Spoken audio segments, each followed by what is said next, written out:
Now the moment you've all been waiting for.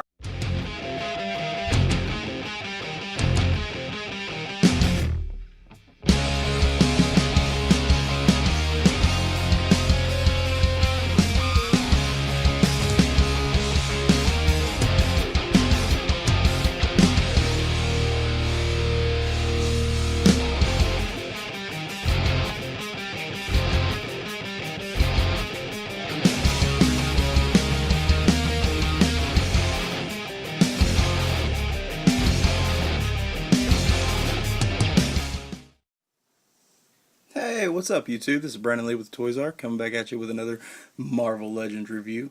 Today we're going to be reviewing the Ironmonger from new um, the new Iron Man Build-A-Figure wave.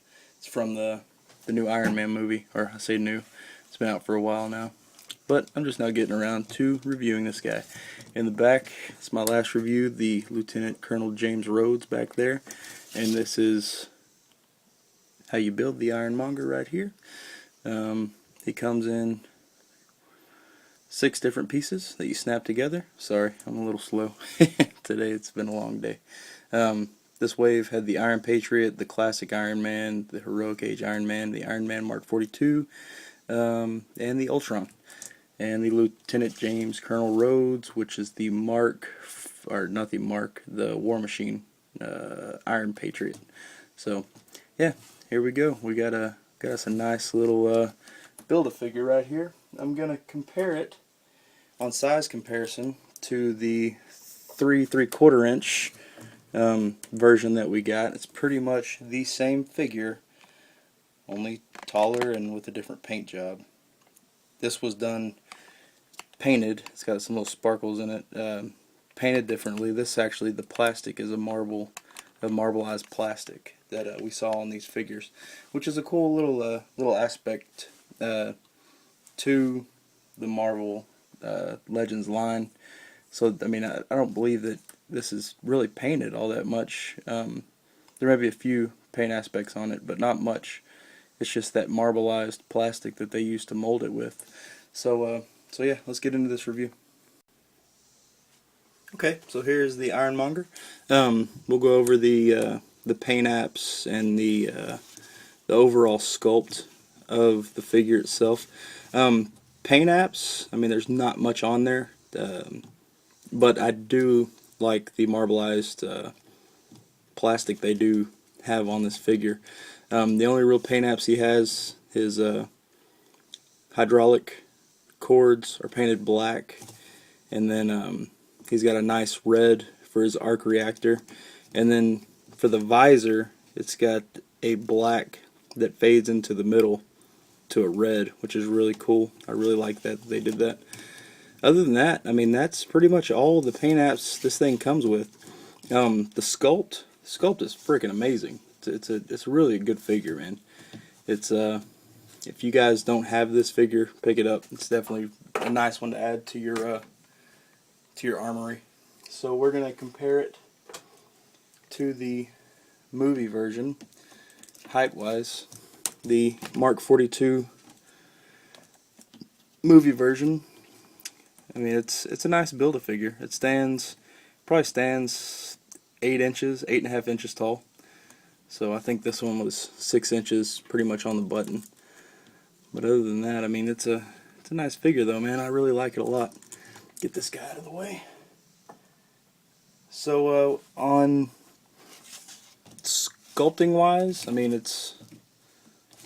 we'll go over it right quick. It's got a nice head sculpt right there. I like how they sculpted in the mouth and the armor plate right there. It's got some vents right here where his ears would be. It's got this neck collar, which doesn't really hinder much articulation. It does a little bit, but not much. His shoulder pads are nicely molded with a pliable plastic right here, and he's got the antenna. I forgot about that. That's another paint aspect that they did. They painted that black. He's got nice chest mold right here, nice ab mold, and then you get down here to his crotch. I mean, it's done very nicely. He's got this reactor looking thing on his back. cogs, as you will. The inside of his legs are sculpted very nicely. His knee pads are sculpted nicely. I mean, it's just an all-around nice figure, man. It's big, it's bulky. I do love the hands, how they sculpted the hands in there.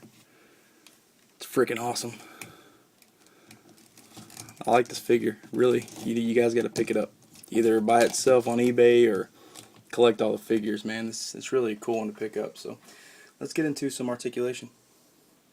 Oh, let me say that I give this a 8 out of 10 for sculpt and a 1 out of 5 for paint apps, because there's not many on there. But other than that, I mean, it's a pretty solid figure. Okay, so for articulation, fix the camera there. His head does rotate 360. It will go down pretty good ways, and it will go up. It is hindered by this neck collar, and if you try to do it sideways and go down, his head just pops off. So, I mean, other than that, I mean, it really is a really nice figure. His shoulders go 360, and it is hindered right there. It can only go up so far from the pliable elbow pad, but you can move that up to get his arm in a pretty good pose. He does have bicep swivel right here. He does have single jointed elbows.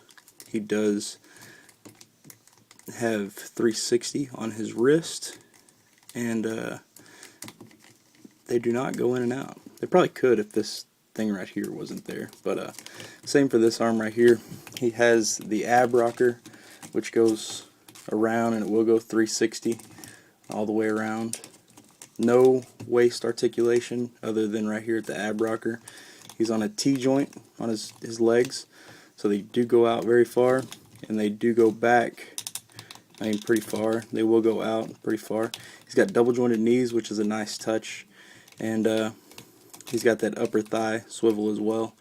And then he's got an ankle rocker, which goes up and down very little, and then it also has an ankle pivot, so you can get him in that wide pose before he's about to shoot off and stuff. So yeah, nice figure. Definitely recommend picking this guy up if you guys don't already have him. I know this figure's been out for a while, just really haven't had time to review him yet. So there you go. That's my review. Hope you guys liked it. Feel free to comment, rate, subscribe, tell your friends. I'll be doing more reviews here in the near future. Figures and Props is coming back strong. Been away for a while, so sorry about that, guys. But you know, life happens. So hope you guys like my review. We'll see you guys next time. Peace.